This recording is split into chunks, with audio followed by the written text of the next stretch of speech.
Welcome to the Focus and Chill podcast, where we discuss productivity tactics that work for neurodivergent individuals. Every episode, we interview guests with lived experience of neurodiversity who also have a solid productivity and habit game, and pass the learnings on to you, our wise and benevolent audience. We're your hosts, Jeremy and Joey. I'm Joey, and I coach creatives to get moving on their most ambitious projects through the power of solid habits and strong focus. I'm also a perpetual student of psychology and perpetually on a quest to a one-armed chin-up. And I'm Jeremy, a neurospicy software developer turned startup founder, building the Focus Bear app to help people with ADHD and autism thrive at work. My cool party trick is leaving parties early so I can get to sleep in time for my 2-hour-long morning routine.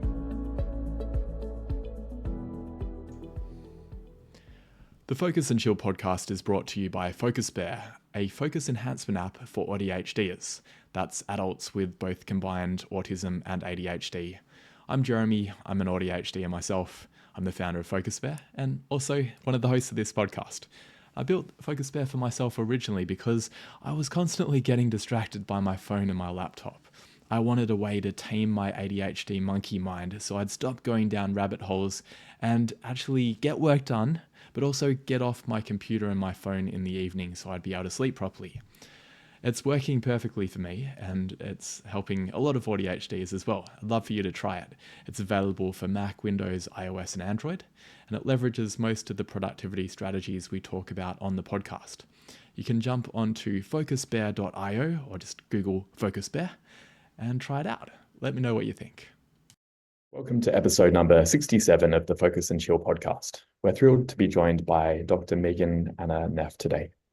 Dr. Neff is a neurodivergent psychologist and founder of Neurodivergent Insights, where she creates education and wellness resources for neurodivergent adults. Dr. Neff is the author of Self-Care for Autistic People. Additionally, she has published in several peer-reviewed journals. Passionate about distilling complex research into visually accessible formats, she translates research into visual pixels, which you can find on her website, Instagram, and digital workbooks. Beyond her visual endeavors, she co-hosts the Divergent Conversations podcast and spearheads a vibrant learning community tailored for neurodivergent adults. Welcome to the show, Megan. Thank you. It's so good to be here with you both. Yeah, absolutely. So we've got a ton of questions, but keen to start off with when you discovered that you were neurodivergent yourself. Yeah, so it's been, if I can do math, it's been about 3.5 years now. It was back in 2021. And now very common story. It was kind of the child to adult pipeline of we first started exploring this for our oldest child. And that led me down a lot of research in understanding autism in girls. And I was specifically interested because I just graduated with my doctorate in psychology and my mind was just like, I was like, what is happening that I had we hit on none of this in my training. And pretty quickly after exploring autism and girls, I was like, oh my gosh, I'm autistic. That discovery is eventually what led to my ADHD discovery, but my autism discovery actually came first and then the ADHD. Yeah. What were the signs that you noticed looking back at yourself? Yeah, so it's really interesting. I've been listening to some of your episodes and hearing some of the signs people talk about. And I feel like I don't have those like classic descriptors. It's a little bit more, I would say, relational in nature. So I was at the point that I came to discovery, I'd already been in depth psychotherapy. So I was working with a psychoanalyst. It was part of my training to become a psychologist. I'd been in therapy for 4 years. And some of the themes that we were exploring were things like, why can't I be present to my life? Why do I always feel like an observer of my own life? Why can't I be content? Like, why am I struggling so much with contentment? What is it about being able to be present for my children, for my spouse? Really that part about being an observer, which I now know looking back, it's like I was disassociated a lot of the time because I was so sensory overloaded. So a lot of the themes I was exploring were deeply relational in the sense of how it was showing up in my life in a way that it didn't match. It didn't match my story. The level of mental health issues I had didn't match my story. And so there's a disconnect, and the disconnect only made sense once I had a neurodivergent lens. Were you in environments when you talked about sensory overload where a lot of the challenges like fluorescent lights and noise, what type of sensory challenges did you face? I was in like a classroom. I was working in a hospital, and a hospital, especially the way psychologists work in hospitals here, it's like you could see up to 15 patients in a day back to back. So the speed, I would come home just feeling physically sick and feverish from that. So I was Mm. in a lot of sensory overwhelming environments. But I think the things that confused me more would be like the times I'd plan an outdoor like kayaking trip with my family, and I'd get so excited about it, and then I'd get there and I'd be like not there, and I'd wonder what's wrong that I can't be present to this experience. So even things as simple as, well, maybe it's not simple when you're going kayaking with two young children, two young neurodivergent children, but even things that maybe people don't think of when they think of sensory. Like for me, if I'm in a room with more than five people, I'm pretty much my nervous system has dipped into that hypoarousal state. I often say my sensory sensitivities are my most disabling aspect. It doesn't even take much. It could be a family meal with seven, eight people, and I'm not there. So it was those moments that I was like, why am I not here in the moments that I want to be able to be here for? Could you describe what your mental dialogue might be like during those times, or is it less conscious at that point? So my mental dialogue, and this was what was so interesting to learn about masking and autism. A lot of my mental dialogue was preparing conversations Mm. because I think I spent hours scripting out conversations ahead of time. And so a lot of my dialogue was either anticipating conversations that I was stressed about or playing back old conversations and then replaying how I wish I would have talked about it. Before we started recording, I said to you, Jeremy, I don't have social ligaments. Like I'm not someone, once we're in the heart of a conversation, I can do really well, but Mm. transitioning between things, those are really hard for my brain. And so I spent so much my internal monologue rehearsing or ruminating over past social experiences. And then a lot of my monologue was also about just wondering why I was so discontent, wondering what was essentially like what's wrong with me. So there was also a lot of that. And then my monologue has also always been pretty philosophical, and I access my inner world through metaphor. So there's also a lot of metaphor in there as well. Yeah, I can really relate to that. When you said Yeah. just 7 or 8, I'm thinking, holy moly, that's a lot of people. I struggle beyond 4. I Yeah. What's reckon your that's getting number? What's challenging. your number? I reckon 4. 4. Yeah. I actually typically say 4 or 5. So Mm. yeah, more than 5 people, I'm like, nope, I'm not here, which is hard, right? If you think about in our culture, a lot of the events that we celebrate, like weddings, graduations, like holidays, those typically involve more than 4 people. And so to not be able to feel present or engaged in those moments that society or culture tells us are these like milestone moments, there's pain in that. Yeah. But have you found post-diagnosis that there are adjustments that you can make in social settings like that? I sometimes retreat to a corner and talk to my favorite aunt, people like that, where Mhm. I'm in a really bustling area, but I can find a pocket of calm amongst that. I think mostly what I've learned, I think a lot about value consistency in the sense of I might choose to go to an event, like I might choose to go to a Thanksgiving holiday or a Christmas holiday event, a winter holiday event, because I want my kids to have memories, but not because I'm going to feel connected or not because I'm going to enjoy it.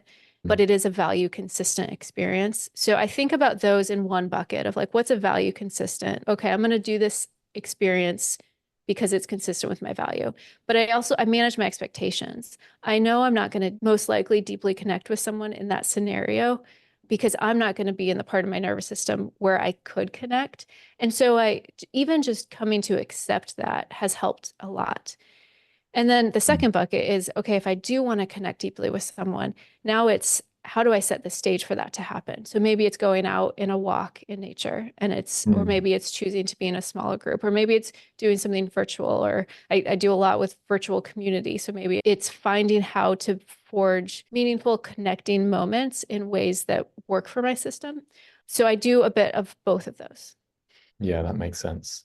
I find the same that it's not going to be my best version of my connected self in an environment like that. Mhm. And there's freedom in accepting that. Because I think before Mm. it's I'd go to the event and then afterwards I'd ruminate and I'd shame myself for like, why wasn't I Mm. present? Why wasn't I engaged? Why wasn't I? And now it's like, okay, you're gonna get a shallow version of me or like a kind of a shell version of me at those events. And that's okay. That's not why I'm there. What other changes have you experienced post-diagnosis? Oh goodness. For the first time, I actually am like taking my sensory needs seriously. And so I've restructured my life quite a bit, just creating a sensory soothing, sensory safe environment, work environment. That's been huge for me. My clothing, if you'd seen me 3 or 4 years ago and you were interviewing me, I'd probably be very professional. I'd have a lot of color. My mask was really feminine.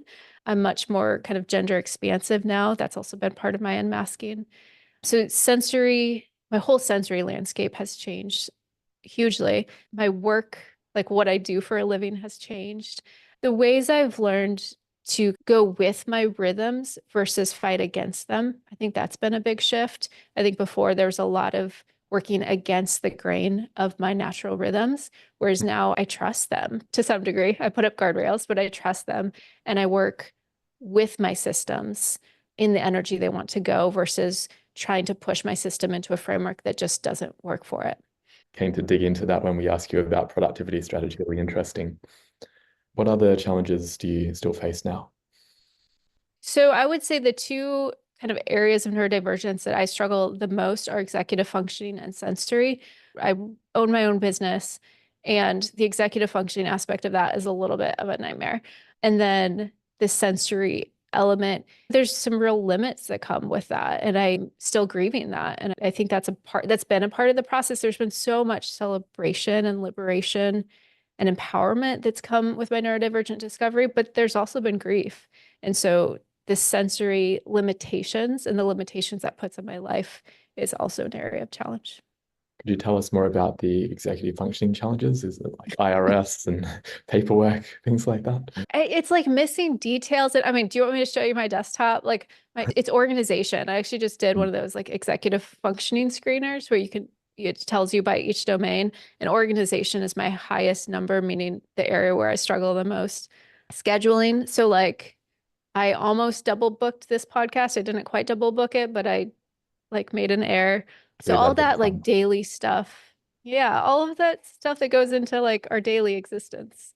Yeah, feel the pain. And the sensory challenges, if you've made changes, I imagine you're not seeing 15 patients per day anymore. Yeah, I've made a huge changes on the sensory element and changes in my work rhythm. I actually recently closed my private practice and I have created a lot of space for creative hyper focus flow state, which is very energizing for me. It's very soothing.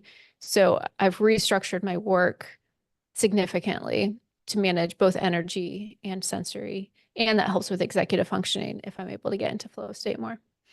Would that be one of the main strengths that you lean into now, the hyperfocus and the ability to write papers and books? Absolutely. So there's an interesting, it's called the Aspie quiz. I don't know if they'll change that name eventually since Aspie is not really used anymore, but there's a quiz and it will show you like a trait of autistic traits. And my highest trait is interest. So I often talk about how I feel like I live in hyperfocus, like hyperfixation, monotropism, which is one of the reasons my ADHD was hard to see. Because when I come out of that, my spouse calls it the vortex. When I come out of the vortex, that's when things are bopping all over the place in my head. And in my mind, I'm like, I just need to get back into hyperfocus. So Mhm. it's let me get through all because it feels chaotic. The metaphor I use, it's like being in hyperfocus feels like being underwater. When I was a kid and I went to the pool, I loved to go underwater. I loved to go sit at the bottom of the pool because everything quieted down. And then when I'd pop up because I needed air, it was bright, it was noisy, there were like kids everywhere, and I just wanted to go back under. And that's how I feel with hyperfocus. Like when I'm in the zone, it's like I'm underwater, but I do have to come back to the surface. And in those moments, it's really overwhelming. And then I'm just longing for like, when can I get my next breath and go back under? Random unrelated question. Do you like scuba diving? People have asked me that. I think I would love it. I've watched several documentaries, and my spouse was like, I think a lot of scuba divers are neurodivergent. And I was like, yeah, I haven't tried it, but I do think I would probably love it. Are you a scuba diver? I have done it in the past. And after I got good at it, I did find it calming, but I found it also very anxiety provoking in the beginning. The threat of dying if you make mistakes. I think that is the part that would get me, would be the anxiety of it. Megan, Anna, on the subject of your hyperfocus, can you tell us a bit more about the work projects that you're concentrating on at the moment? I'm working on a couple books at the moment, and then The other, right now, a lot of my energy is going into this community that I've built for neurodivergent adults. And part of what I'm doing, so I've, over the last 2 years, out of hyperfocus, I've created some like 25 workbooks. And what I'm wanting to do is flip those into courses because I know video learning is another way to make it more accessible for a lot of our brains.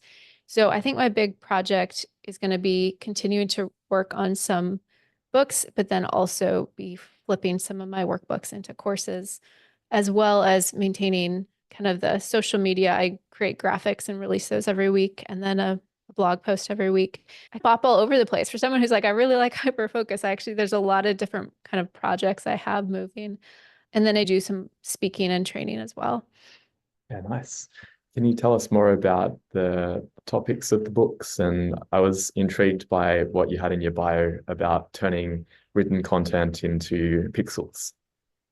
Yeah, so I think in images, especially for the workbooks, when I write, I actually usually first create the graphic and then I write the text around it because it's like I'm translating the image that's in my head and then I'm putting words with it. The workbooks on my website, those range from like nervous system, interoception, sensory. I just did one on the interest-based nervous system, RSD. So those are all over the place, which is great. I get to chase my curiosity that way. But they're all around kind of neurodivergent wellness. For books with publishers, so Self-Care for Autistic People just came out, and then just finished my manuscript on a book on autistic burnout. And then I started a new project where we're going to be providing a clinical book on neurodivergent affirming therapy, and that's going to be for mental health providers so that they have resources on neurodivergent affirming therapy as they go through training. And then working on another book where we're going to be taking vignettes and exploring cross neurotype interactions. So like explaining a situation that happens and then two people's very different perspectives from that. Those two projects are both co-authored with other psychologists. Oh, sounds fascinating. Into more autistic burnout in particular seems like a really interesting area right now. A lot of research going into it. Have you found it something that you've experienced yourself, or is it more what your clients have had? Oh, absolutely. I think what's hard for me personally right now, I've definitely had autistic burnout. When I first learned about burnout, I was like, oh, like that explains the 4 or 5+ like long depressions I've had in my life when I look back. I mean, it was depression, but all of them started with a burnout that then led to depression.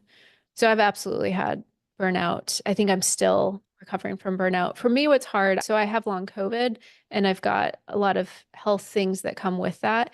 So it's hard for me to tease out what is organic health and then what is burnout. And both of these things are things that impact the nervous system. It gets really complicated really quickly, but managing my energy levels and my fatigue, that's been something that's been pretty central to my life over the last 10 years. It's a challenge for me too. What do you do when you're not writing books and creating visuals and all of the exciting things that you do? I saw that question and I was like, they're going to catch me. I'm so bad at it. This comes up with Patrick. He's my co-host at Divergent Conversations. And we share this of being a workaholic. Well, I don't know if he uses that word for him, but the tendency for workaholism. And I don't know, I'm curious how much that's ADHD and how much that's autism and how much that's just my own neuroticism, but I don't relax well. And I'm actively looking for hobbies. So if you have any recommendations, I'm all ears. A lot of my work is play.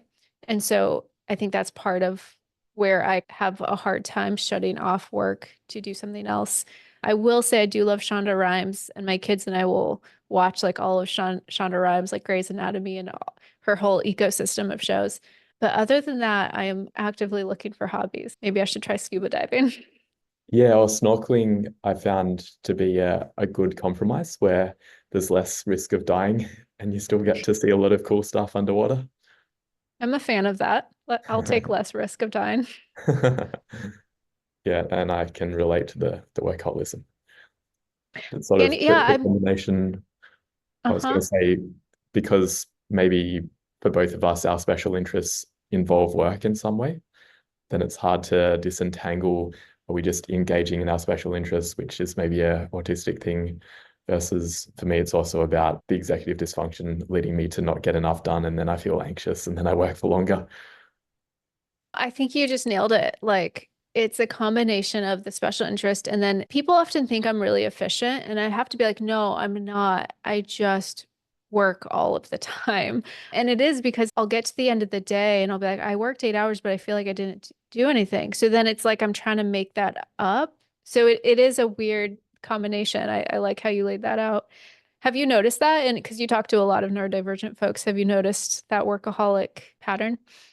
Yeah. And for some people, they don't really see it as a problem. I think it's maybe more of an issue that is an issue for me now because I'm married. In the past, when I was on my own, then whatever, I'll just work until 10 o'clock every night and I love it. But probably for you with a family, that's another challenge there. Yes, it can be hard in the relationships. My kids are teens now and they need less of me. And my spouse is the primary stay-at-home parent, so I can get away with a bit of the workaholism. But yes, it is hard on our relationships when we want to work 10, 14-hour days. Yeah, Anna, can you tell us a little bit more about what you do to optimize productivity during your work hours?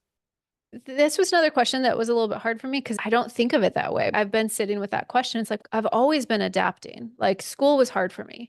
And so I always would like I'd go to school and I'd figure out what I needed to learn and then I'd go home and learn it my way.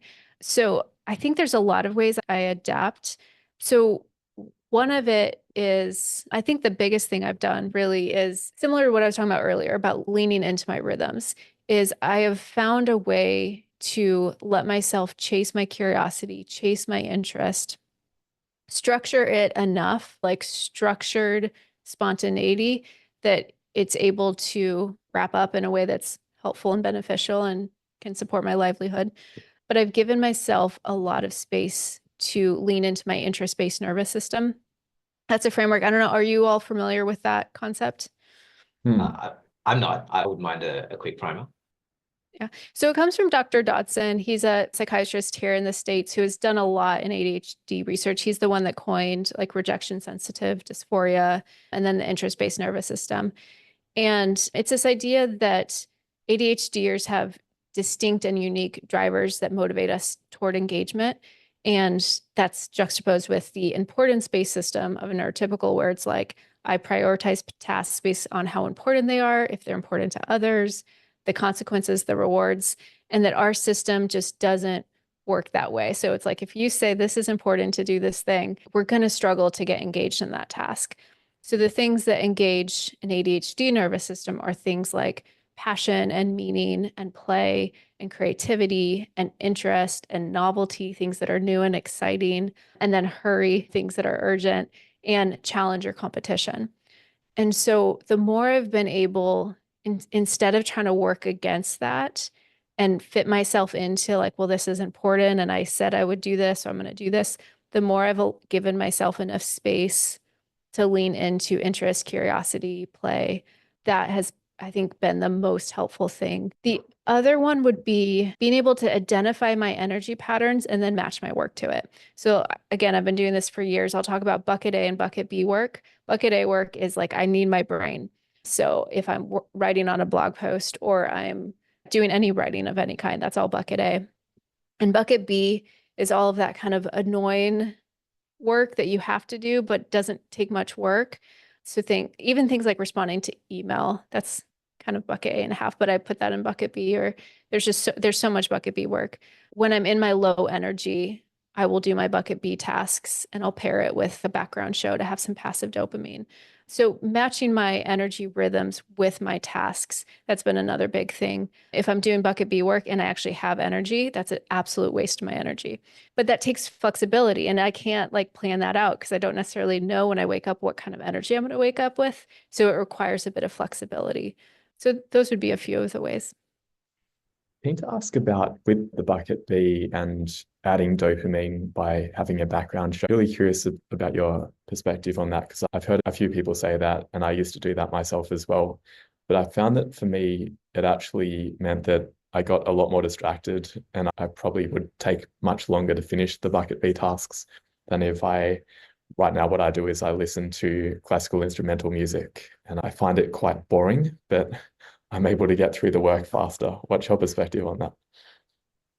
My perspective is I wish I could be you. Like that sounds so noble. And I think you're absolutely right. Like I think it would go through faster. And I should try it. I like to do experiments. That would be a good experiment to do. I think for me, if I'm just doing bucket B work, I'm like annoyed. I'm like, I shouldn't, this is work that's not taking my brain, so I shouldn't just be doing this. So there's almost like a time scarcity mindset that kicks in for me.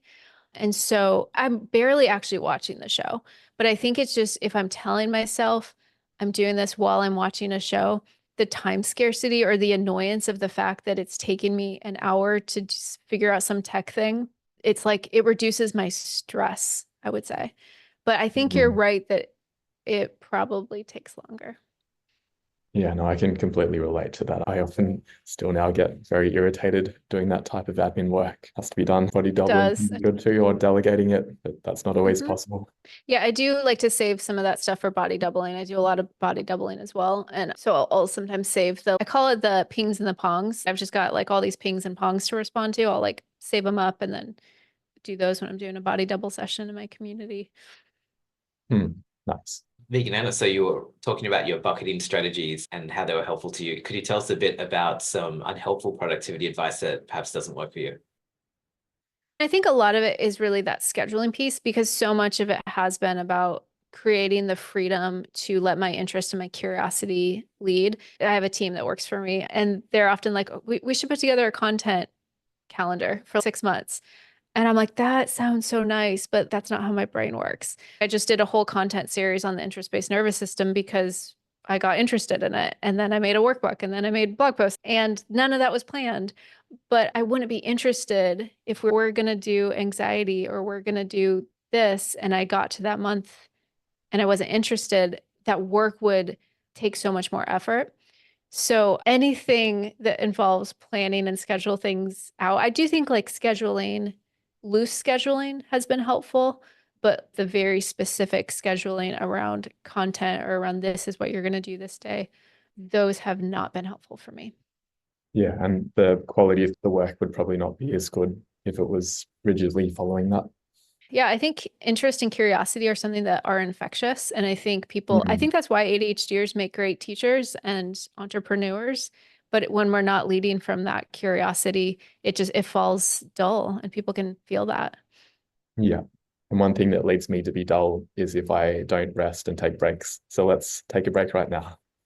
Hi there, Focus and Chillers. Are you ready to supercharge your knowledge in the realms of creativity, tech, and psychology? Come check out my fortnightly newsletter. In each edition, you'll get quick wins and actionable takeaways that you can put into practice right away. If this sounds like you, I'd love to have you as a reader. Subscribe for your fortnightly dose of insights. The link is in the show notes. And now, let's get back to the show. All right, we're back from our break. We're feeling invigorated and we're keen to hear about your morning routine if you have one. So my morning routine, mornings are hard for me. I know this is true for a lot of ADHDers. So I get a cup of coffee. I always say someday I'll try cutting coffee, but I haven't yet. So I get my cup of coffee and I go sit outside.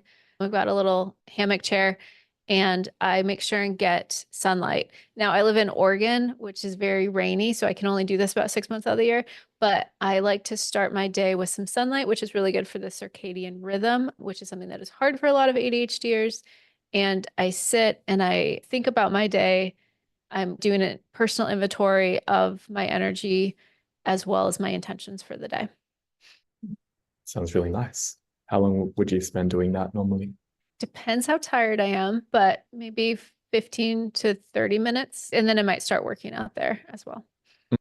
Would you write any of the inventory work, or is it mostly just sitting and observing how you're feeling? Mostly it's sitting and observing. And then it's interesting. I do have a complex task management system in Notion, but I love like the simple Google Keep like on my phone checklist. And it's not quite a to-do list, but it's more like what are the projects I want to move on today? And so I'll maybe open my phone and I'll make a quick Google Keep list for the day. Nice. And then ease into work from that point. Mhm. And your sleep, can you tell us a little bit more about how you switch off at night? Sleep is rough. I wrote a whole workbook on sleep just because I was like, I need to review the science of sleep. So I don't practice what I preach when it comes to sleep, but I do have some routines. And then if I'm struggling to fall asleep, I will sometimes do a free associative It's an infusion of like shamanic journeying, free associative experience, or I'll do cognitive shuffling, which is a way to shuffle my thoughts. If I'm ruminating for some reason, and if my thoughts are keeping me awake, I might do a cognitive shuffling exercise. But I do sometimes bring my phone to bed and play solitaire. And that's a habit I'm trying to break because I know that's not good sleep hygiene. I hadn't heard of the three things that you mentioned there. Could you tell us what free association, the shamanic ritual, and cognitive shuffling would be? The first one is an infusion of shamanic journeying and then letting my mind wander. And then the cognitive shuffling is actually a technique where you intentionally shuffle your thoughts. So, for example, you could take the word like rainbow or garden, and then you would think of all of the words you can think of that start, let's say, let's take garden. Think of all the words you can start of that start with a G. And then if you don't have aphantasia, so if you are able to see images, then you bring that image to mind. So it might be like garbage, giant, and you'd go through until you run out of G words, and then you'd move on to A. So garden is the acronym, or it's not the acronym, there's a word for it. But then you do A, and then you do R, and then D, and then E, and then N. And what this does is it mimics the first stage cycle of sleep. And what it also does is you can't do that and ruminate at the same time. And so this is the other reason it helps with sleep onset. Oh, right. Yeah, fascinating. Give it a try and let me know. Yeah. I was speaking to someone who was talking about the challenges of aphantasia and conventional advice to think about sheep jumping over fences and things like that. So maybe this is So you could do this, yeah, like adding in the visual, if you can see visuals is great, but you could do this without visuals. You could just do the words. Yeah. Yeah, it's a good alternative. Love it. The workbooks sound really helpful. Where can people find them online? So neurodivergentinsights.com is my main website, and I sell them all through there. They are digital. I just want to be clear. They're not like you don't get a mail delivery. They're all digital workbooks, but that is where folks can find them. And then I also have a lot of free blog posts. So if you're just looking for free resources, I have blog posts on all of these topics as well. Okay. You can put them on Etsy as well, so they can be a printable version. I actually do have them on Etsy, but I mostly sell through my website. Nice. Well, Megan, Anna, it's been wonderful having you on. Do you have any final words or asks for our audience? I think the biggest piece of, for some reason I hear final words, I hear like advice, but I don't know if people are looking for advice. Unsolicited advice coming in. I think the biggest like advice I would say is to start paying attention to like your rhythms, because a lot of the things is a lot of the advice we've been given throughout our life that hasn't necessarily worked for us is because it's assuming we have neurotypical rhythms. So paying attention, becoming a detective of your own experience, of figuring out what your rhythms are, and then learning how to work with them and with the flow of them versus working against them. I would say that's the big takeaway that I've had of the last 3 years, and something that I encourage folks to do when I work with them. Wonderful. And we'll wrap the show with that. Thanks for tuning in to this episode of the Focus and Chill podcast. To listen to other episodes, jump onto podcast.focusbear.io. If you'd like to be a guest on the show, or you know someone who'd be a good fit, email us at team@focusbear.io. Otherwise, stay focused, stay chilled, and peace out.